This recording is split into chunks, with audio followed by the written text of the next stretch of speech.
Está conmigo a esta hora de la mañana la asambleísta Blanca Sacancela. Ella es asambleísta representante del movimiento Creo.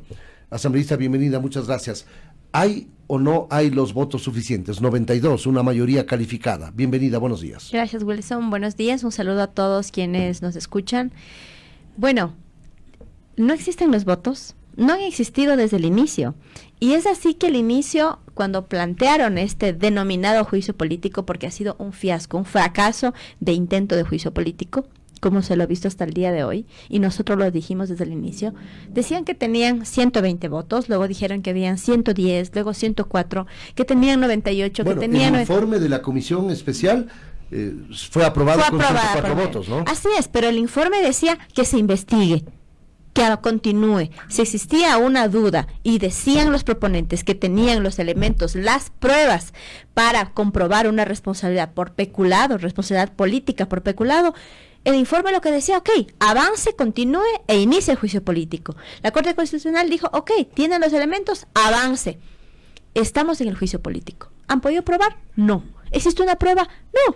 ¿Existe una sola prueba? Ninguna prueba de lo que se habla de este denominado perjuicio que ha existido para el Estado. Ninguna, hasta el día de hoy. Es así que la asambleísta, una de las asambleístas proponentes, la asambleísta Viviana Veloz, ha dicho que se tiene que hacer un peritaje para que se determine realmente de cuánto es el perjuicio. No tienen claro, no tienen realmente la información adecuada, Wilson, para decir sobre qué se le quiere acusar al presidente. Entonces, esto es algo inédito. Se presenta un juicio político contra un presidente de la República sin tener los sustentos necesarios. ¿Cuál es el mensaje de fondo, Wilson, y a la audiencia? Sacar al presidente como de lugar. No importa si no existen pruebas, no importan las causales, no importan los sustentos, no importa nada, con tal de sacar al presidente. ¿Qué es eso? Es un juicio Una político agenda que no debe tener la misma rigurosidad que un juicio ordinario. Han expresado a través de varios voceros los bloques que vienen impulsando este proceso. Blanca, en tal virtud, más allá de que no se pueda probar un supuesto peculado por omisión por parte de los proponentes de este proceso, se le podrá juzgar por la gestión del presidente de la República, como lo vienen sosteniendo en atención de que más del 80% de ecuatorianos están inconformes con el ejercicio del presidente Guillermo Lasso. Esto es lo que sostienen. Son dos cosas diferentes y el Ecuador debe estar muy claro a los ecuatorianos. Podemos o no estar de acuerdo con algunas decisiones del primer mandatario, podemos o no coincidir, podemos entender también que la dinámica y las problemáticas sociales del país han cambiado, que los tiempos y las dinámicas de una sociedad son diferentes, pero eso no tiene nada que ver con este proceso. Se dijo claramente que se quería enjuiciar al presidente de la República por un tema de peculado y por eso tienen que presentar los sustentos. Hasta el día de hoy no han logrado sustentar nada. Han asistido todas las personas que ellos han pedido, excepto su principal testigo, que ha sido el señor ex gerente de Flopec, el señor Estupiñán. Se excusó y no fue. Y quiero decirles a todos los ciudadanos y la audiencia, quiero comentarle, Wilson, cómo nació todo esto. Flopec es la empresa que se encarga del transporte de crudo, ¿verdad? A diferentes puntos. La flota petrolera ecuatoriana, Flopec. Esta empresa, para poder hacer estos traslados, necesita asociarse porque sus buques no abastecen. Entonces, estas asociaciones, grupos se llaman los contratos, cuando se asocian con otras empresas que tienen sus proveedores buques. Del servicio. Proveedores del servicio. Y se denominan asociaciones. Una de esas asociaciones es Amazonas Tankers. Este contrato con Amazonas Tankers nace en el 2018, Wilson, y es importantísimo, si usted me permite, que la ciudadanía conozca. En el 2020... todavía Guillermo Lasso no era presidente de la República, se hacen estas adendas. Cuando el señor vicealmirante asume la gerencia de Flopec, Johnny Estupiñán, él solicita que se dé por terminado un contrato internacional. Debemos entender que no es un contrato con CNT, no es un contrato telefónico. En base a un informe de la Contraloría, ha sostenido Johnny Estupiñán, en base a un informe de Contraloría que no establece ningún perjuicio al Estado, pero correcto, que sí advierte que deben ser corregidas algunas cláusulas de ese contrato para que no le vaya a provocar en lo posterior un perjuicio. A ver, lo que dice el informe de la Contraloría sobre el contrato hecho en el 2018 con adenda del 2020, dice lo siguiente, que se debe tener necesariamente un informe técnico, jurídico, favorable, económico y también estos elementos deben ser parte estos análisis previos antes de firmar el contrato, ¿sí? Para evitar lo que usted dice, un posible perjuicio. Eso es lo que dice. Pero el señor, cuando estuvo en la gerencia, da por terminado un contrato internacional sin tener la más mínima idea. Pero un contrato internacional. Da reversa. Sí, pero eso es importante. Da por terminado un contrato internacional, estamos hablando de arbitraje internacional. ¿Cuánto ha gastado el país en arbitrajes internacionales? Estamos hablando de millones de dólares. Y de una forma irresponsable e irracional, el señor toma una decisión de forma unilateral.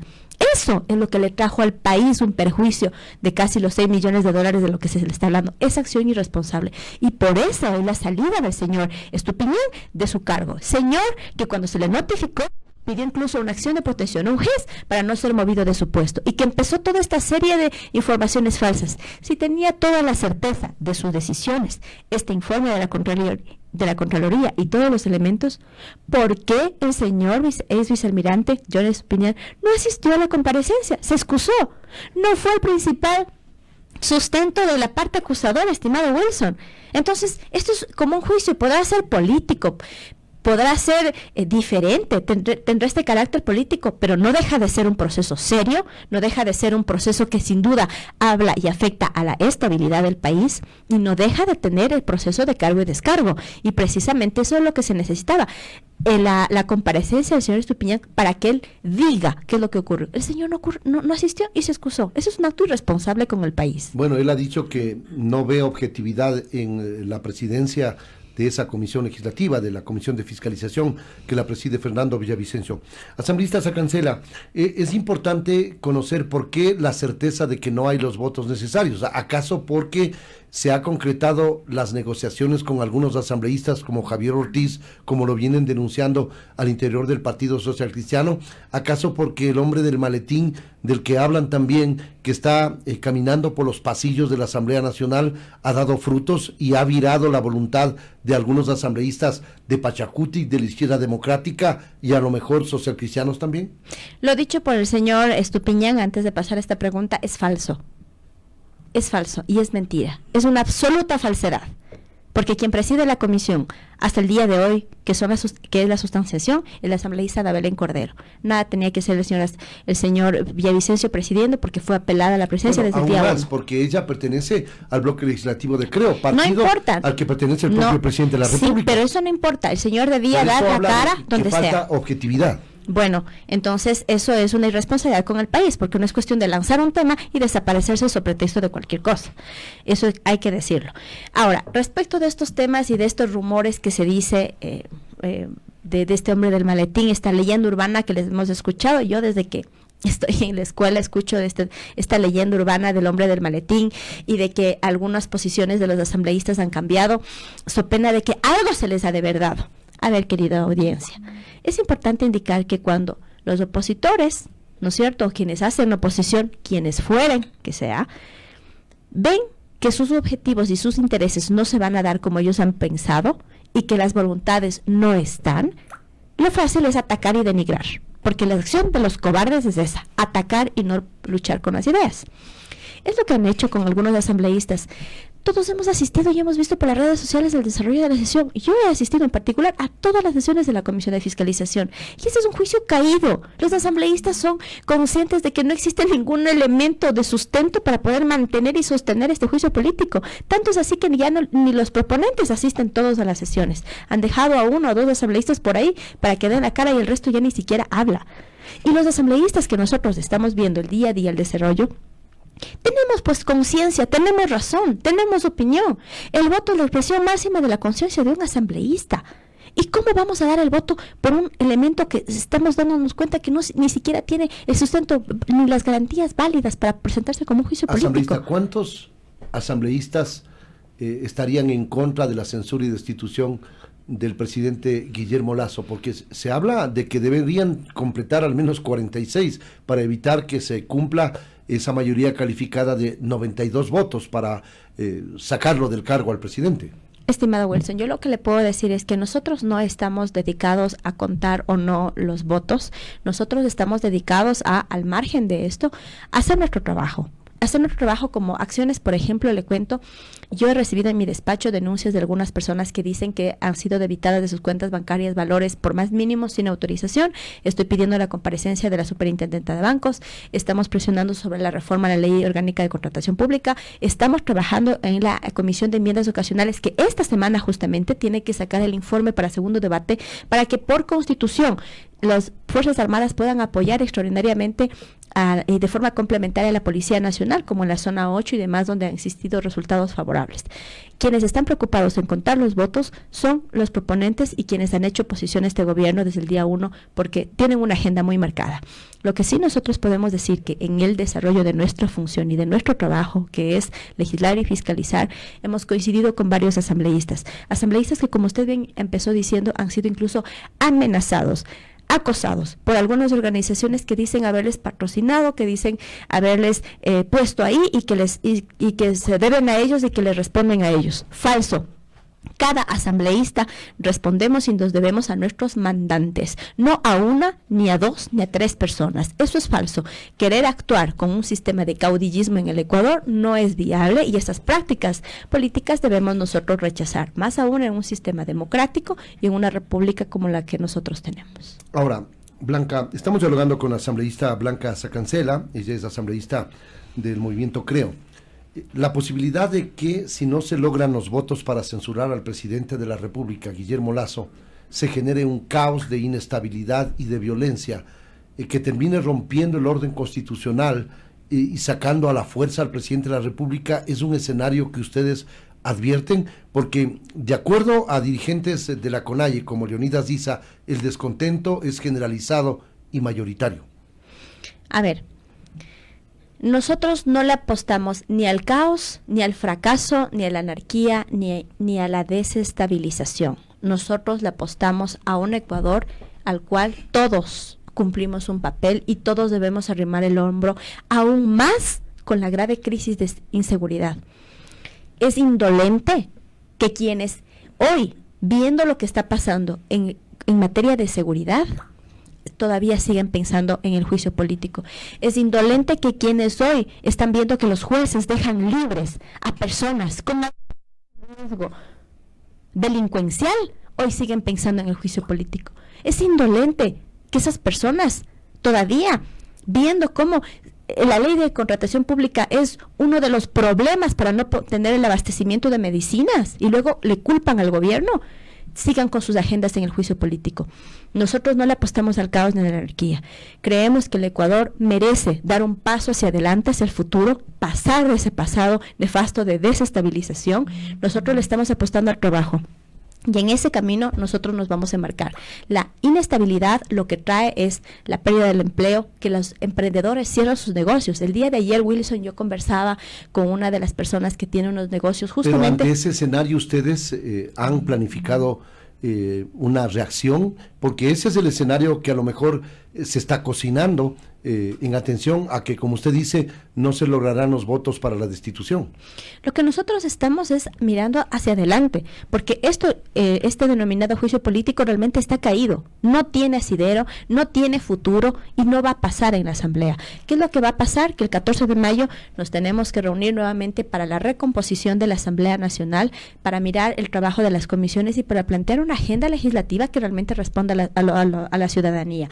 Lo que le digo yo es en base a una afirmación categórica de la asambleísta Gisela Molina de Pachacuti, que la semana pasada estuvo aquí en nuestros micrófonos y dijo lo que va a escuchar a continuación. Escuche con atención. No es mi criterio, es una realidad. Ya. Dentro de la Asamblea Nacional pertenezco a una comisión en la que tenemos integrantes, 3 legisladores de la bancada UNES, y ellos me lo supieron decir, una de las personas de ahí, que ellos están seguros que este gobierno se cae porque van a trasladar las cárceles a las calles. Efectivamente, meses después... Eso le dijo una asambleísta de UNES. Una compañera asambleísta de UNES. Una que es de mujer. Sí, exactamente. No puede decir el nombre. Que es de la provincia de Manabí, que en un momento dado se tendrá que pedir la grabación. ¿Pero quién es? Pero ella me lo supo manifestar. ¿Qué asambleísta es? Una asambleísta de UNES de la provincia de Manabí. Le dijo que van a trasladar las cárceles. Que se va, así textualmente, que este gobierno se va a caer porque se va a trasladar las cárceles a las calles. Entonces, yo ese momento lo tomé como que, bueno, es una expresión, pero casualmente días después... Blanca, es una parte de la declaración que me parece grave. ¿Qué relación tiene la actividad política con el crimen organizado? Porque dice que van a trasladar las cárceles a las calles. Es algo absolutamente grave. Es algo muy gravísimo. Es algo grave que si la colega asambleísta tuvo el valor y la valentía de poder comunicar eso a la audiencia, es porque tiene evidentemente la información para poderlo decir. Pero nosotros ya hemos vivido esto en diferentes formas. Lo que nosotros estamos viendo es que mientras el gobierno sigue incautando toneladas de drogas, cada vez los cárteles y el sistema, porque es un sistema del narcotráfico, atenta y tiene formas de actuar. Las mafias actúan. Este tema de las muertes violentas, los secuestros, no son hechos aislados. Lo que nosotros debemos estar firmes, queridos ecuatorianos, y yo convoco a que todos estemos activos, es en que no podemos rendirnos, pues. Frente a lo que usted dice, Wilson, que es muy importante, esta no puede ser la realidad del país, esta no puede ser el futuro. No pueden imponernos a nosotros un sistema, una forma y actores políticos con los cuales ellos se sienten cómodos, los representantes de estos actos, de estas bandas, organizaciones criminales y organismos delincuenciales. No podemos estar de rodillas frente a lo que ellos quieren o con quienes ellos se sienten mejor en el poder o en espacios de poder. Nosotros debemos, como ecuatorianos, unirnos, estar de pie y no permitir que estas pretensiones pasen, porque el momento en que nosotros bajemos la guardia, en el momento en que nosotros hipotequemos nuestra conciencia, hipotequemos esta responsabilidad otorgada por el pueblo ecuatoriano, habremos perdido todo, Wilson. Habremos perdido la dignidad, el honor.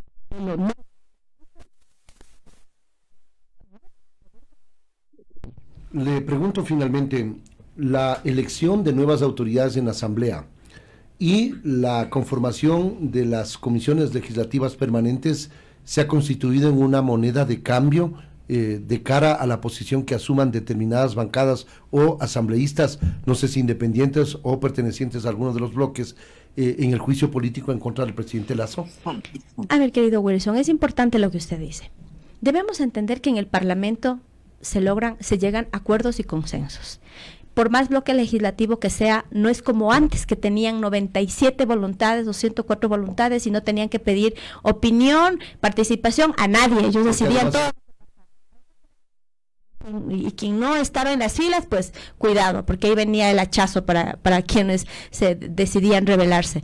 En este caso es una asamblea plural y en este pluralismo, guste o no, les toca sentarse a conversar con todos y nosotros somos parte también de esa diversidad. En esa diversidad debemos llegar a acuerdos y consensos y eso no se tiene que satanizar, no es vender a cambio de o hacer entreguismos, no, esos son consensos que se tienen que dar. Existen ya algunos nombres que están sonando para algunas posiciones, para algunos candidatos ya para la presidencia de la Asamblea. Del señor Virgilio Saquicel es lo más probable, con la integración o con la consolidación de esta mayoría legislativa, porque he oído que también hay pretensiones en Luis Almeida del Partido Social Cristiano y en la vicepresidenta que pertenece a UNES. Hay algunos, ya hay unos 8 nombres de posibles candidatos y aspirantes a la presidencia de la Asamblea Nacional. Nosotros desde nuestra bancada tenemos también cuadros probos que podrían tranquilamente ocupar cualquier espacio de esos, pero eso no es el momento. Ya llegará el momento, ya empezaremos los diálogos cuando tengan que darse. Por lo pronto estamos enfocados en esto. Esta semana tiene que salir el informe para la enmienda y poder seguir trabajando en materia de seguridad y en lo que nos compete. Esperemos que la Asamblea esté a la altura de estos temas y pues que la nueva conformación de la Asamblea Nacional sea basada en eso, en el pluralismo, pero sobre todo también en la participación de género y así como de todas las bancadas legislativas que conforman la Asamblea Nacional. Muchas gracias, Blanca, por atender esta A invitación. usted, Wilson, siempre a la orden. La asambleísta Saludo. Blanca Sacancela, ella es asambleísta perteneciente a CREO y ha estado con nosotros a través de Noti.